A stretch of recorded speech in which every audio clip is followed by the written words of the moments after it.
அம்மா சொன்ன ஒரு கதைதான் எனக்கு நினைவுக்கு வருது. பாவம் செய்த ஒருவன் நரகத்துக்கு போறான். அந்த நரகத்துல போயிட்டு இருக்க பாதையில ஒரு சிலந்தி பூச்சியை மிதிக்காமல் காலை தூக்கி வச்சு போறான். அந்த ஒரு சின்ன கொஞ்சம் புண்ணியத்துக்காக மேல இருக்கிறவங்க, அதாவது சொர்க்கத்துல இருக்கிறவங்க,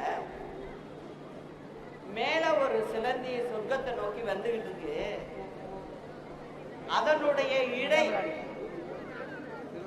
கீழே வரைக்கும் தொங்குது. அந்த நூலை பிடிச்சு நீ மேல வாப்பான்னு சொல்றாங்க. அதனால இந்த மனிதர் என்ன பண்றாரு, அந்த நூல் இலைய பிடிச்சு மேல் நோக்கி ஏறாரு. ஏறும்போது பின்னாடி கீழே நரகத்துல இருந்த ஒரு 3-4 பேர் என்ன பண்றாங்க, அவங்களும் அதை பிடிச்சுக்கிட்டு மேல போகலாம் அப்படின்னு சொல்லி அவங்களும் அதை பிடிச்சி தொங்கிட்டு மேல போயிட்டு இருக்கு. இவர் மேல போறவரு பின்பக்கமா திரும்பி பார்க்கிறாரு. இவர் போற இலையில ஒரு 3-4 பேர் கூட இருக்காங்க. அதை பார்த்தோன்னா உடனே என்ன நினைக்கிறாரு, நம்ம மட்டும்தானே கூப்பிட்டாங்க, நம்ம மட்டும்தானே போகணும், கூட இவங்கெல்லாம் எதுக்காக வர்றாங்க அப்படின்னு சொல்லி அவங்கள எல்லாரையும் உதைத்து தள்ளுறாரு கீழே. தள்ளும் போது என்ன ஆகுது,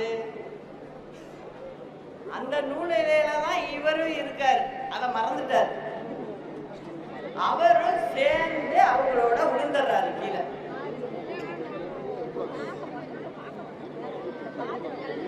இவரு சேர்ந்து கீழே விழுந்துடுறாரு.